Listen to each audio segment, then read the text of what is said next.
Olá, está começando mais um programa Arte de Viver. E hoje eu converso com o advogado trabalhista Dr. César Antônio Virgínio Rivas sobre as leis que regem o empregado doméstico, porque tanta coisa está mudando, não é verdade? É verdade, Mônica. Vamos começar falando. Quem é que pode ser considerado empregado doméstico? Bom, o empregado doméstico, ele está definido na lei. Seria todo aquele trabalhador que presta serviços de natureza não eventual, ou seja, de forma contínua, para uma pessoa ou uma família no respectivo âmbito residencial. Certo. Agora, qual é a diferença entre empregado doméstico, por exemplo, e diarista? Então, a diferença está nesse conceito de habitualidade na prestação de serviço. Isso sempre foi tormentoso na Justiça do Trabalho.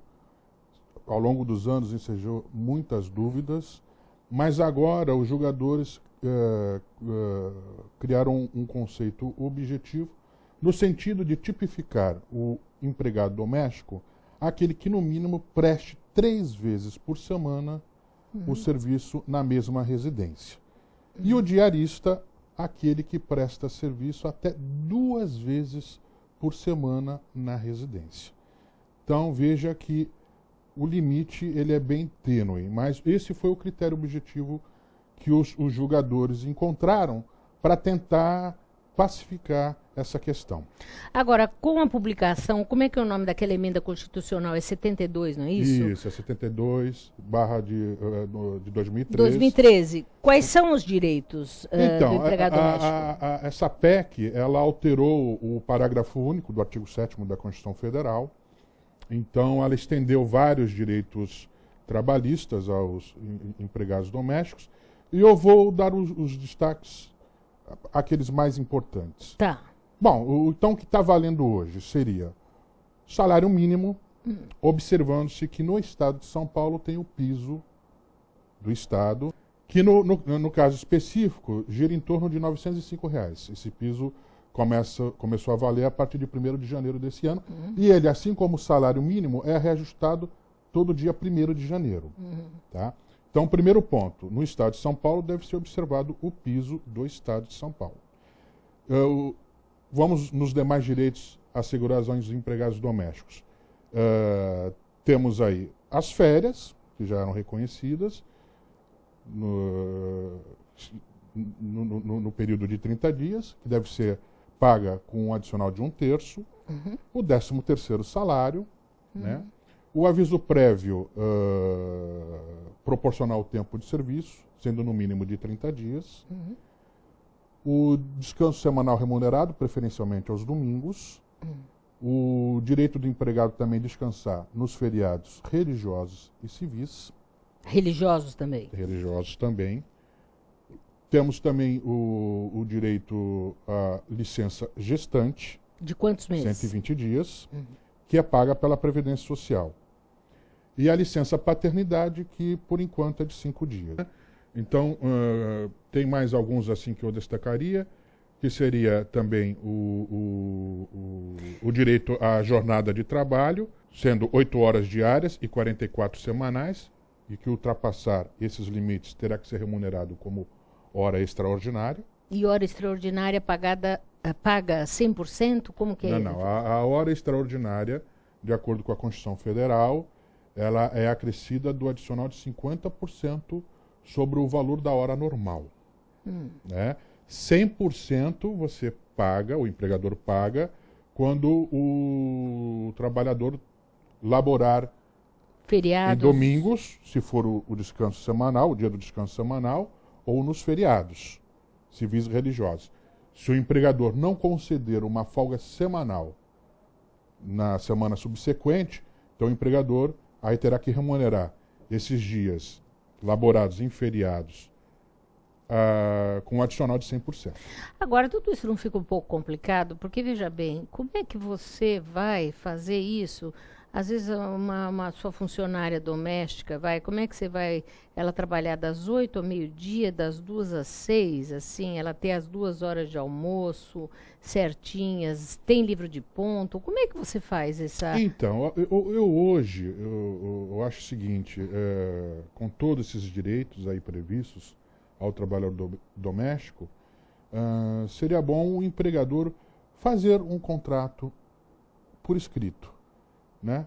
Onde ele estipule todas as condições, registrando a jornada de trabalho, ou seja, colocando lá o horário de entrada, o horário para o intervalo, refeição e descanso, e o horário do término da jornada, tá certo?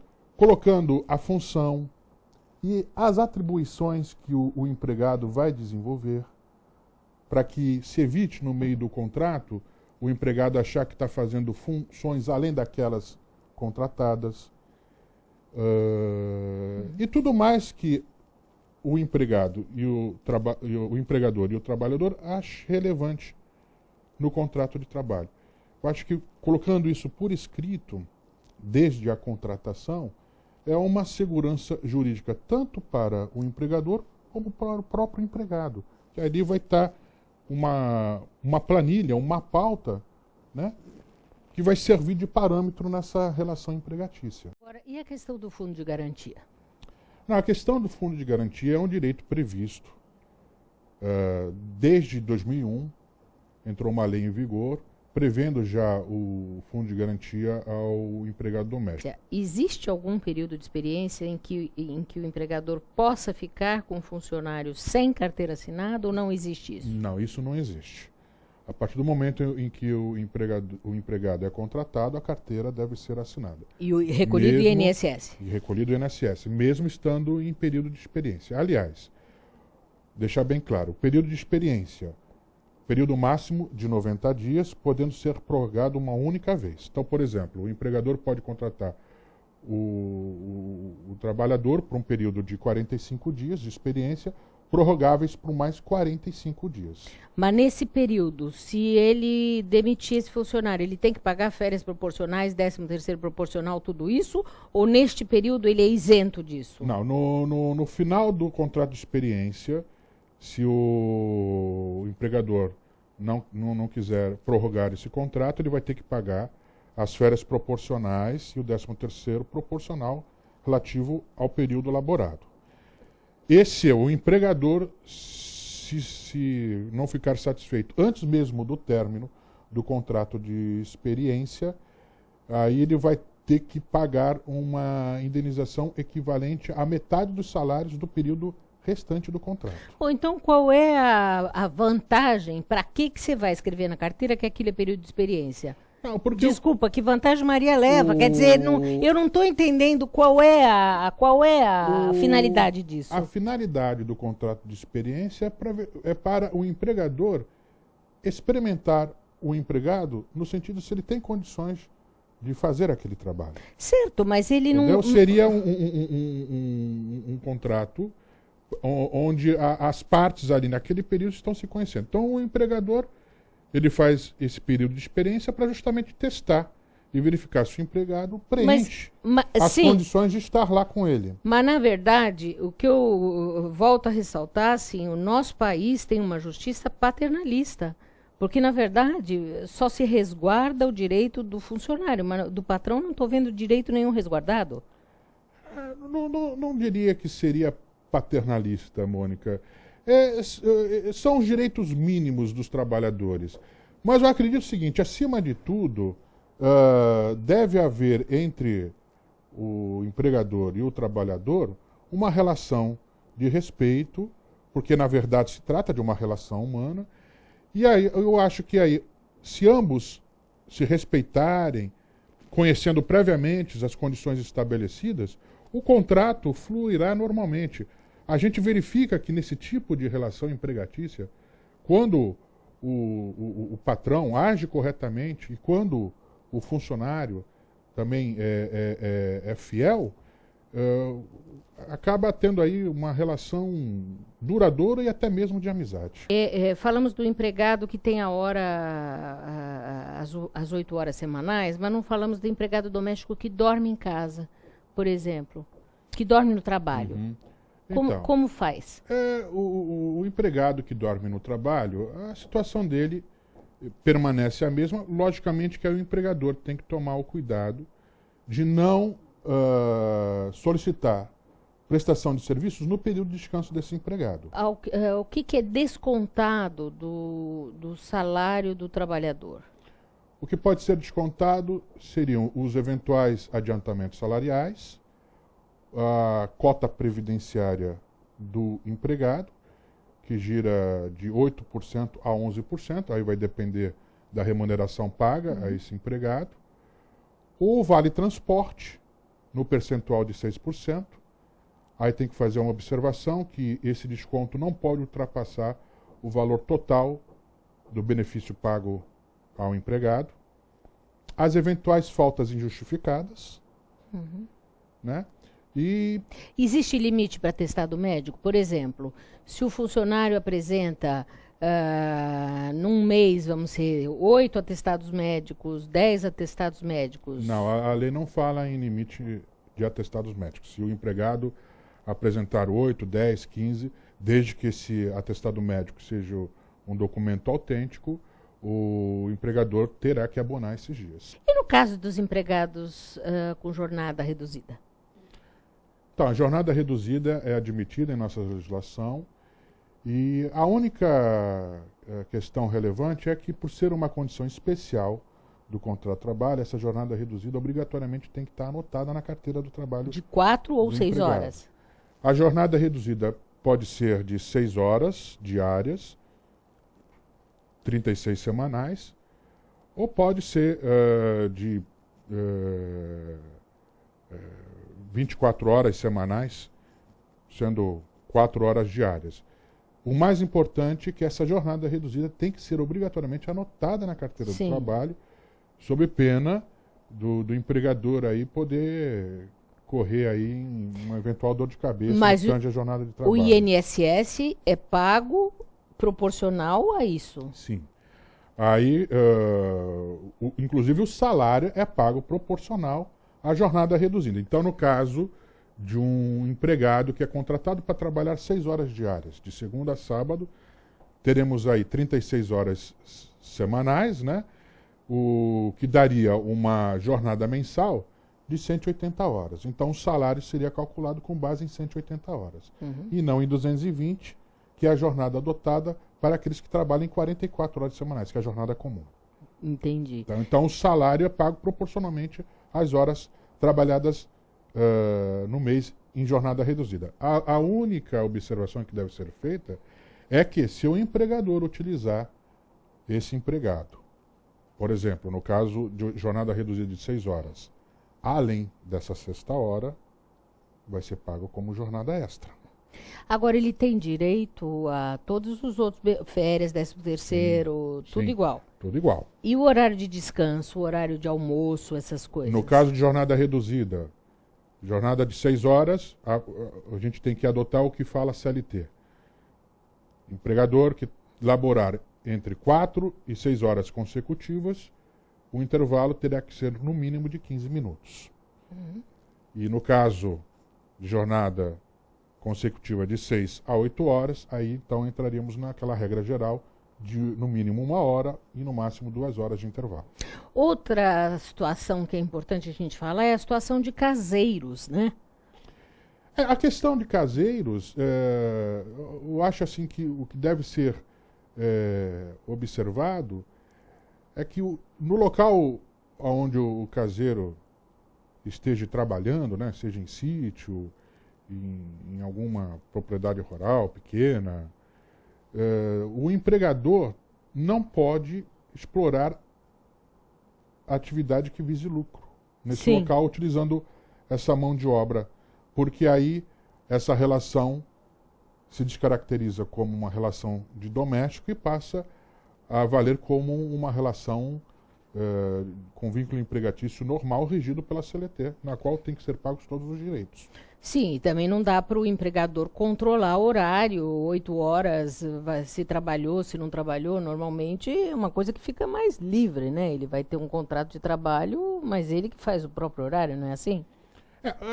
Acima de tudo, essa relação empregatícia é baseada na mútua confiança. Confiança, né? Então, se o empregador quiser controlar essa jornada de trabalho, obviamente que no caso de caseiro que está distante, ele vai ter que confiar nas anotações desse caseiro, né? Agora vamos lá. O teu funcionário quebra um vaso, queima roupa, ou causa determinados prejuízos. Isso pode ser descontado? Pode ser descontado, Mônica, desde que essa condição esteja expressamente acordada e prevista no contrato, porque o empregado tem que previamente autorizar esses descontos. Se não houver essa autorização prévia, não pode haver esse tipo de Porque desconto. muitas vezes você tem muitos prejuízos, né? A pessoa queima roupas, Sim. estraga, enfim. Geralmente aqueles empregados poucos cautelosos, ou que ajam com culpa ou imprudência, né?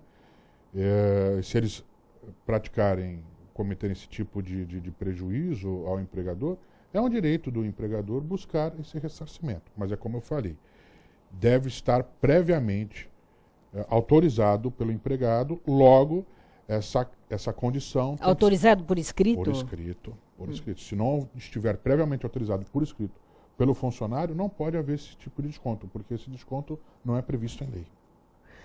E despesas com alimentação, com moradia, com higiene... esse tipo de coisa está previsto ou não? Então, até a promulgação da lei, se não me falha a memória, 11.326 de 2006, poderia haver esses descontos. A partir dessa lei, a moradia, vestuário, higiene e alimentação não podem ser mais descontadas do empregado.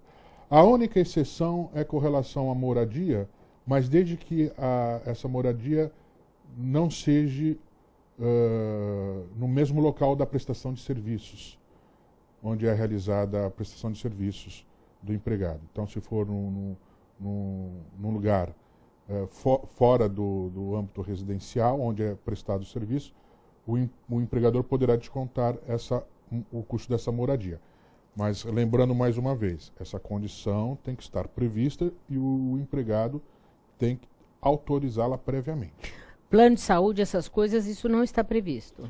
Não, ainda não, porque geralmente são normas previstas por convenções coletivas, então isso ainda vai demandar um certo tempo, até a gente ter as representações tanto dos empregados como dos empregadores, para que isso seja estipulado em sede de convenção coletiva entre sindicatos. Quais são as dicas que você dá para os empregadores? Então, as dicas que eu daria, Mônica, seria o seguinte, eu acho que, em primeiro lugar, o mercado de trabalho vai disciplinar essa situação, porque, pelo que a gente está vendo, essa mão de obra está uma mão de obra onerosa ao empregador, então, os próprios empregados eles vão ter que se estudar, se orientar para poder garantir o seu emprego. Porque se o empregado não preencher as condições daquela família, o empregador tem a maior arma